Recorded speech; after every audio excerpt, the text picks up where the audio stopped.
Bom dia, hoje nós vamos falar mais um pouquinho sobre Sócrates e a gente vai ver hoje Sócrates contra os sofistas. No período socrático em que Sócrates viveu, era o período do florescimento da democracia. Por que florescimento da democracia?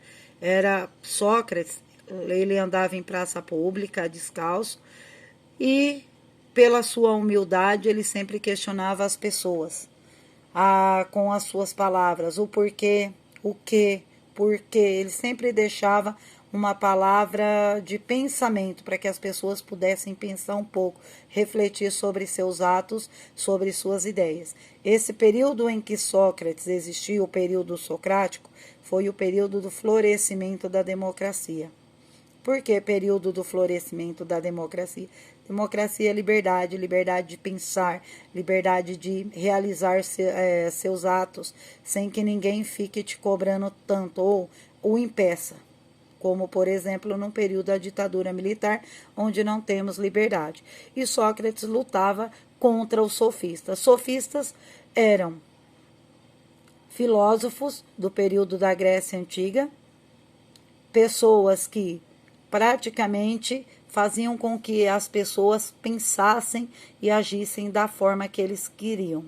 Então, se eles falassem que deveria ir para a guerra, todos deveriam ir. E Sócrates achava que isso estava errado, porque ele achava que cada pessoa tinha sua liberdade para tomar suas próprias decisões. Tanto é que nesse período socrático, Sócrates demonstra duas características importantes desse período. O direito de participar diretamente do governo da cidade da polis. Cada um tinha direito de tomar suas próprias decisões e não ser influenciado pelos filósofos daquele período. E, como consequência dos direitos de participar das decisões de uma sociedade, as pessoas poderiam ser eleitas, representantes, sem ter uma eleição.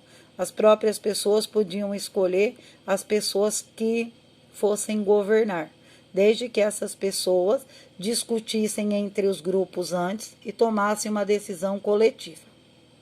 Os sofistas, naquele período, eles usavam a técnica de persuasão. Persuasão é quando ele falava a mesma coisa várias vezes, repetidamente, até a pessoa aceitar aquilo lá. Eu vou para a guerra. A pessoa falava tanto, ouvia tanto falar que tinha que ir para a guerra que ia.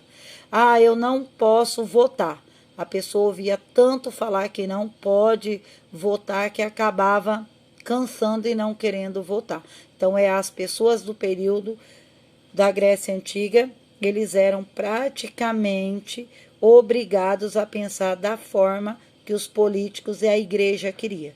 A partir do momento que Sócrates começou a perceber que a população tinha que aprender a tomar suas próprias decisões, raciocinar, pensar, ele começou a pregar e conversar em praça pública com as pessoas. Ele nunca disse que ele estava certo, que ele tinha razão.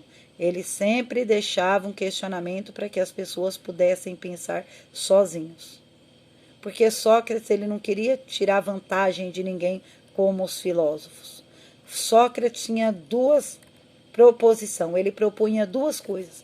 Conhecer-se a si mesmo, a pessoa tem que conhecer a si mesmo. A primeira coisa é ver quais são os seus limites, aquilo que a pessoa consegue fazer e onde consegue chegar.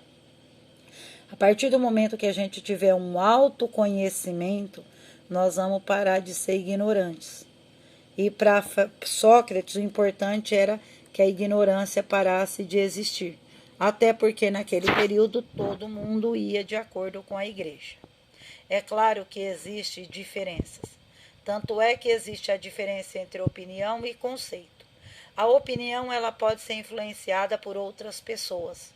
Quando você fala, eu vou pintar meu cabelo de azul, outras pessoas podem vir, outras pessoas podem acabar te atrapalhando, fazendo com que você mude a sua opinião.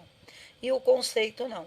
O conceito é aquilo que você vai buscar conhecimento, que você faz uma autorreflexão e você toma a sua própria decisão. Tanto é que ele nunca perguntou o que é beleza. Qual é a essência do belo, do justo, do amor e da amizade? Ele nunca fez esses questionamentos, porque era uma opinião de cada um.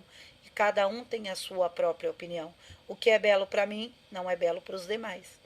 Então ele jamais ia pedir a opinião das pessoas. Ele sempre ia usar de um conceito para que as pessoas pudessem começar a pensar e agir de modo diferente.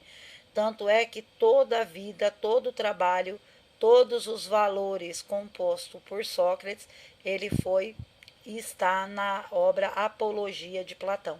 Platão foi um de seus sucessores, um de seus alunos, e contou toda a história, praticamente tudo o que existiu e a vida de Sócrates. Então, Sócrates, ele quer que as pessoas repensem os seus atos e as suas atitudes e que a gente sempre questione o porquê daquilo, mas nunca usando a sua opinião e sempre um conceito.